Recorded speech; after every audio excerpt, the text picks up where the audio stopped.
Adelante, doctora Liliana Carmen La Rosa Huertas. Tiene usted la palabra.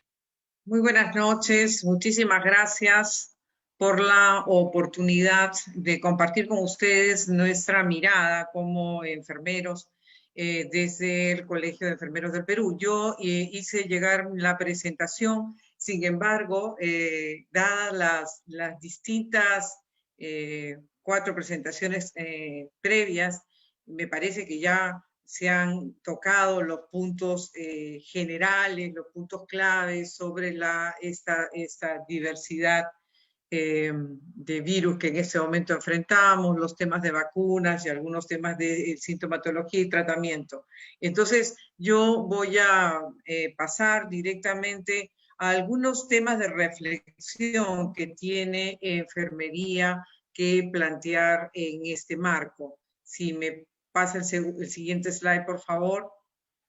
Estamos, la mirada que habíamos planteado era lo del escenario mundial, la definición de síntomas y tratamientos, medidas preventivas, vacunación y conclusiones. Sin embargo, como ya estos temas en general se han tocado, pasamos rápidamente a el escenario mundial. Estamos frente a la pandemia, una de las pandemias más crueles de la historia. Y creo que de esto tenemos que hacernos cargo a la hora que comentamos, a la hora que exigimos políticas públicas, porque es más que necesario un aprendizaje de cómo se han manejado las distintas epidemias y pandemias en la historia de la humanidad. Y uno de los temas que aludían nuestros congresistas y el doctor Tarazona, tan reconocido en el área, uno de los temas centrales en los que parece que existiera un acuerdo general es en fortalecer el primer nivel de atención. Pero todavía son palabras. Seguimos el siguiente slide, por favor. Son palabras, ¿por qué? Porque el 97% de los servicios de salud en el Perú son primer nivel de atención.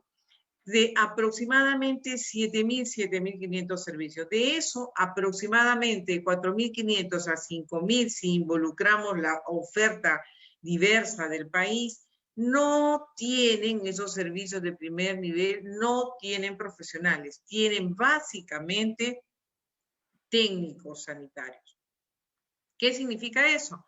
Que su capacidad resolutiva es mínima.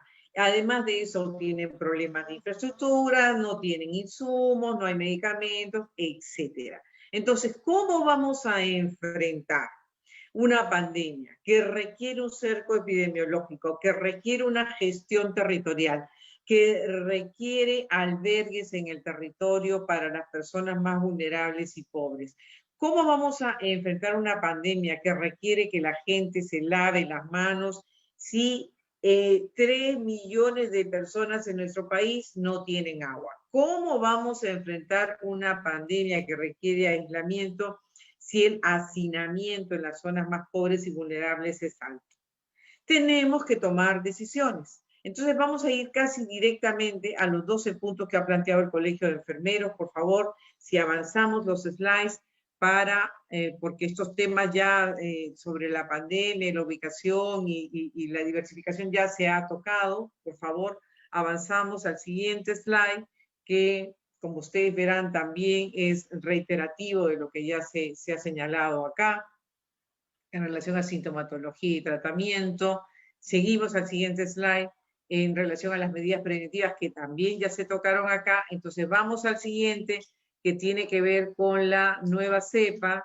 El siguiente es la vacunación y el siguiente, este es la vacunación, y el siguiente son las 12 propuestas del Colegio de Enfermeros que hemos presentado al presidente Sagasti y que lo ponemos a consideración del Congreso de la República y del conjunto de actores sociales que estamos comprometidos con la piel, con la vida, en la defensa de la vida de los peruanos y las peruanas en el país frente a esta pandemia. Entonces, miren, los 12 puntos empiezan con uno central. Seguimos, por favor, el siguiente. Miren, aquí está nuestra agenda. El primer punto que nosotros planteamos es informemos a la población, a la ciudadanía en su idioma, eduquemos y comuniquemos.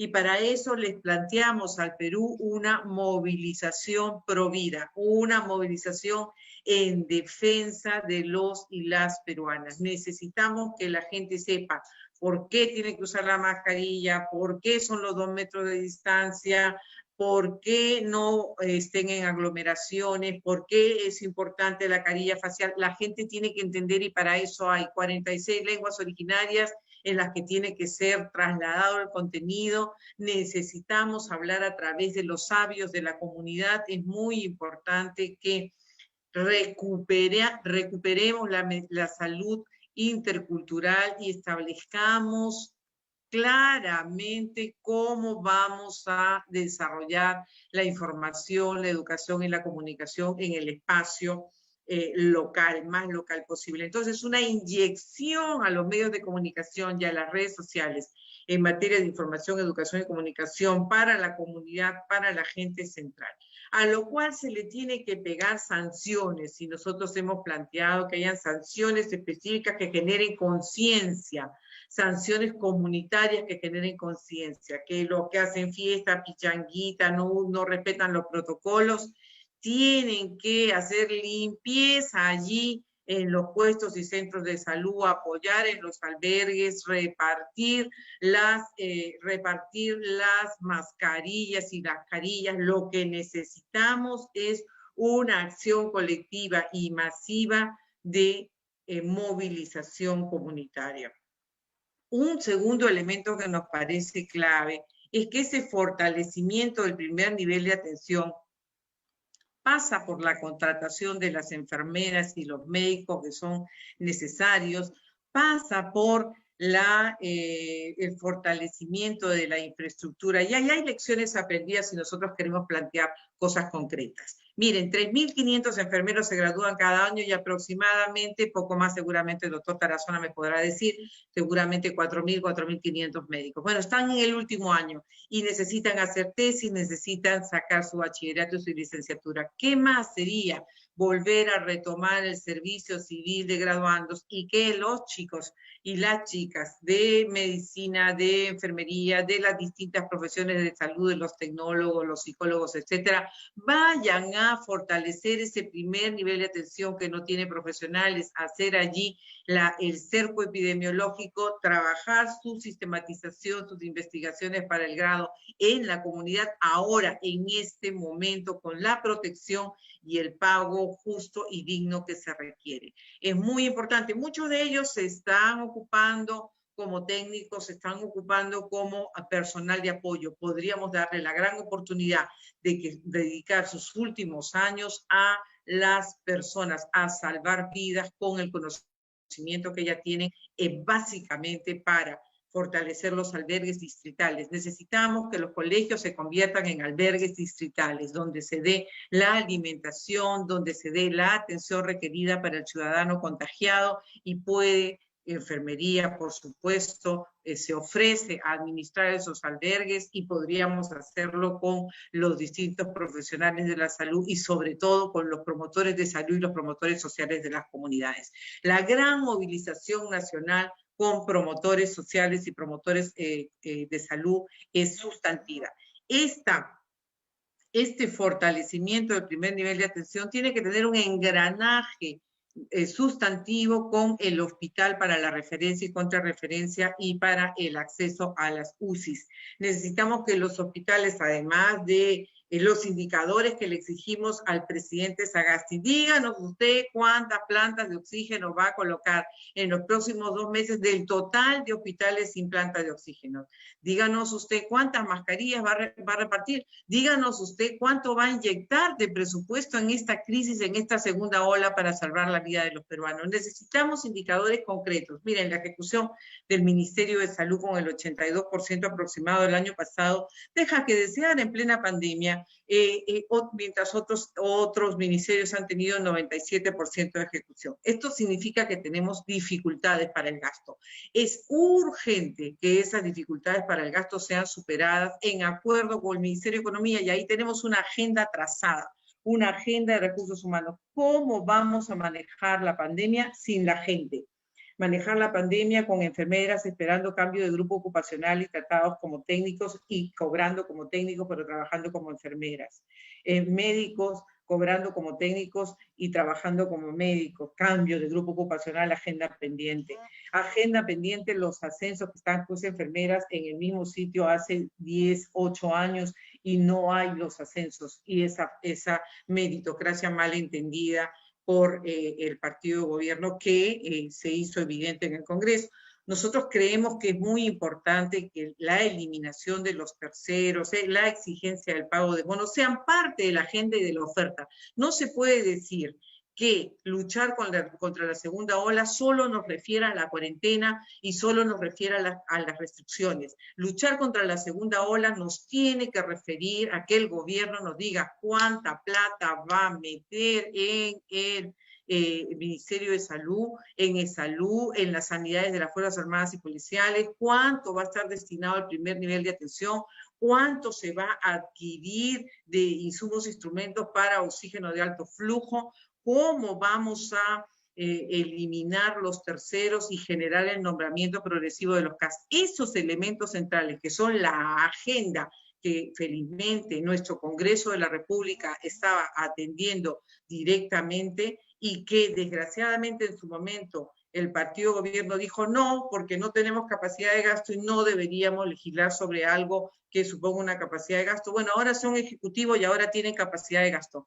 Lo que necesitamos es que decidan atender la agenda de los recursos humanos, porque los ventiladores no funcionan solos, las camas no funcionan solos, los puestos de centro de salud tampoco. Sin nosotros, sin las enfermeras, sin los técnicos de enfermería, sin el personal de limpieza, sin los médicos, sin los profesionales de la salud y sin atención a ellos, a esa prioridad, difícilmente vamos a superar este momento tan cruel que nos toca vivir como peruanos. De otro lado, nos parece sustantivo la participación ciudadana. Necesitamos garantizar esquemas de articulación de políticas sociales. Estimados congresistas, estimado Buzo, estimados colegas, todos presentes. Miren, el MIDIS tiene que garantizar los bonos para los vulnerables, pero no hay en este momento programas específicos para enfrentar la pobreza urbana, que ha crecido en forma sustantiva con la pandemia. Bueno, esto tiene que ser parte del debate,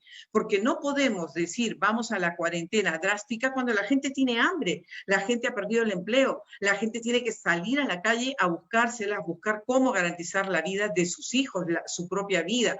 Entonces necesitamos poner ya a debate y ahorita comenzar a precisar cuál va a ser el bono para las zonas urbanas, cómo el MID nos ofrece un ajuste en el sistema de focalización, cómo el Ministerio de Agricultura en articulación con los gobiernos regionales y con los gobiernos locales y con el MIS a través de FONCODES nos garantiza el tema de la seguridad alimentaria, porque si hacemos una cuarentena y no hay alimentos, y no hay sustento para pagar tus gastos cotidianos en tu casa, si no hay condiciones para comprar tus mascarillas, si no hay condiciones para comprar tus medicamentos, la cuarentena drástica no va a funcionar. Por tanto, tenemos que poner a trabajar y discutir inmediatamente el sistema de focalización, los mecanismos para garantizar alimentos, los mecanismos para garantizar ingresos, los mecanismos de referencia y contrarreferencia local.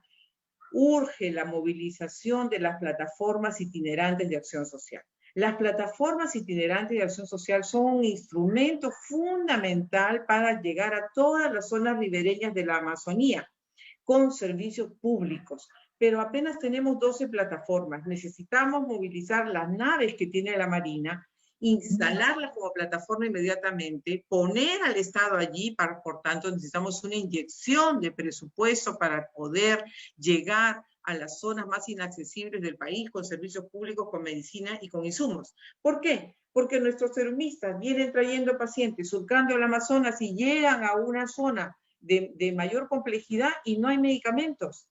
No hay condiciones para recuperar a las personas si es que no llegas hasta Iquitos, por ejemplo. Necesitamos movilizar toda la capacidad fluvial que tiene a través de la Marina de Guerra y ponerla al servicio de las zonas ribereñas del país. Lo mismo necesitamos en relación a la movilización de las capacidades del ejército. Miren, las caravanas sociales del ejército que se organizaron para el fortalecimiento de los programas sociales, en este momento son más que oportunas. Necesitamos que el ejército, en unión con el Ministerio de Salud y los GORES, comenzamos a impulsar el acceso de los servicios de salud en las zonas más inaccesibles de forma más permanente. El tema del Plan Taita, siendo que es relevante e importante, es solamente una acción puntual que se va y se muda. Necesitamos presencia de forma más permanente, y esa se tiene que basar en los líderes, en los actores sociales, se tiene que basar en los profesionales generales, en el primer nivel de atención, y en esa articulación de referencia y contrarreferencia que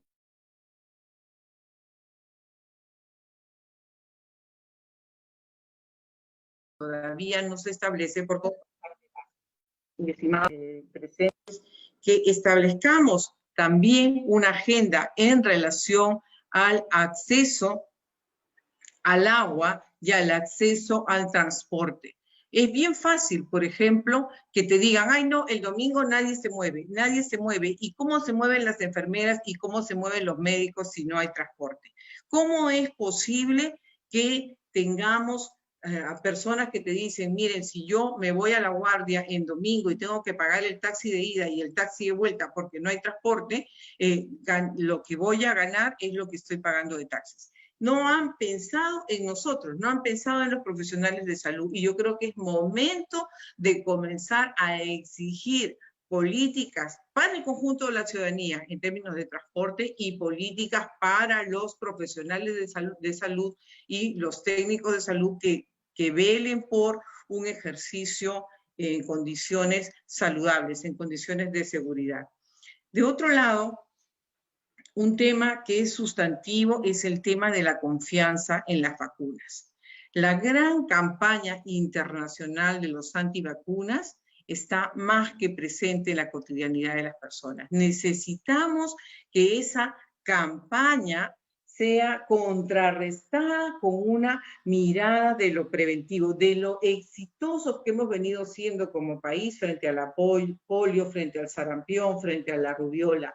Esos elementos no los tiene la gente, se los están quitando de la cabeza, generando un nivel de desconfianza tan grande que no tenemos frente a eso un discurso común. Y yo creo que es momento, como bien decía el doctor Augusto Tarazona, amigo, necesitamos unirnos, y unirnos con nuestra congresista y vicepresidenta, además colega enfermera Matilde Fernández, unirnos alrededor de las autoridades locales y regionales. Esa articulación, esa unidad de políticas públicas en lo local, en lo regional y en lo nacional es lo que va a poder garantizar que por lo menos la mortalidad disminuya, porque hay que ser conscientes, esto es una pandemia, eso no depende de solamente lo que podamos hacer articuladamente y con mucha fortaleza el último tiempo, esto también depende de nuestras condiciones personales, esto también depende de nuestra articulación humana, de nuestro vínculo, de nuestra capacidad de aceptación,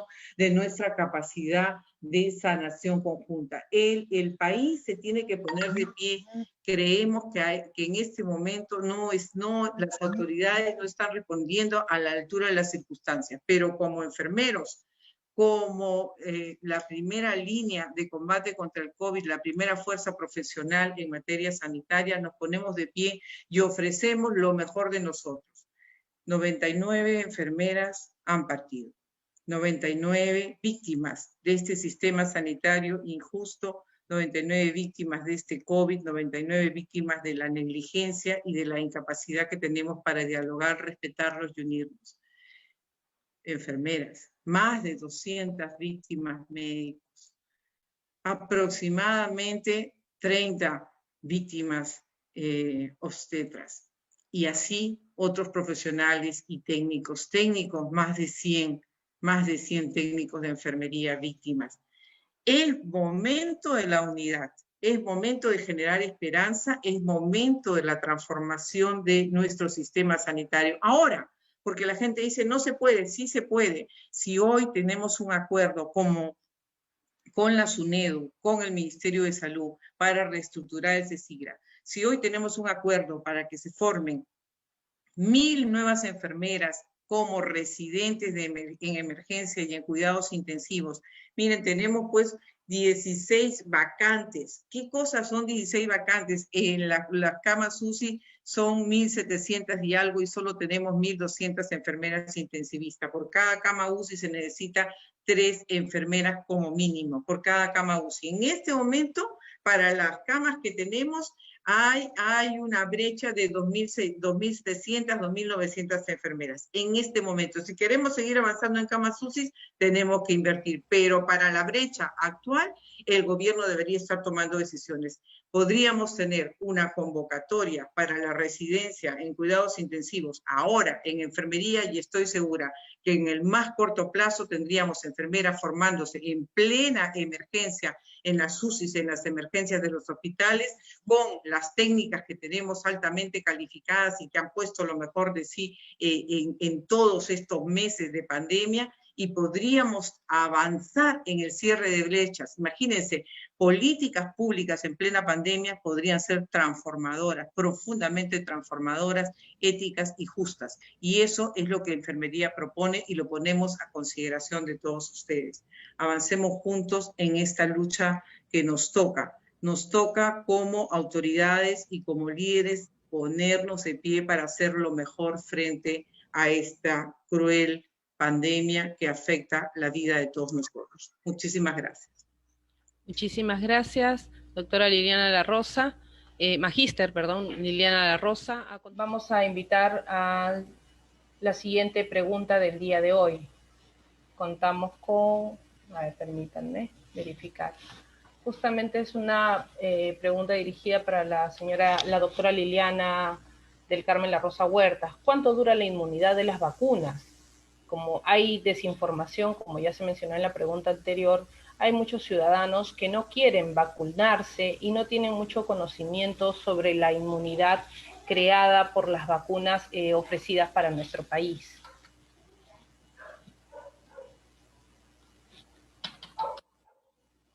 Doctora Liliana. Sí, mira, interesante la pregunta. Justo ahora estábamos en un debate con una colega de México, donde ya empezaron el proceso de vacunación sobre este tema y no hay todavía ninguna seguridad al respecto. Lo que tenemos... Su cámara está apagada, disculpe, para que la pueda encender. Ah, ok. A ver.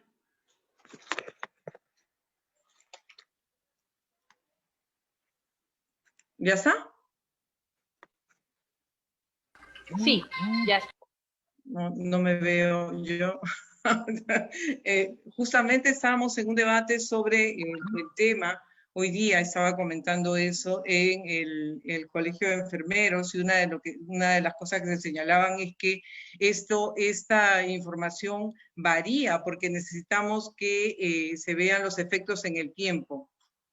En la experiencia tenemos que se pensaba, por ejemplo, que una vacuna necesitaba un refuerzo en tal cantidad de tiempo y después nos hemos dado cuenta que basta con una sola dosis, pero ya después de 20 años de estar poniéndola cada 10 o 20 años, por ejemplo, ¿no? Entonces yo creo que todavía sobre eso información fidedigna, taxativa, no existe.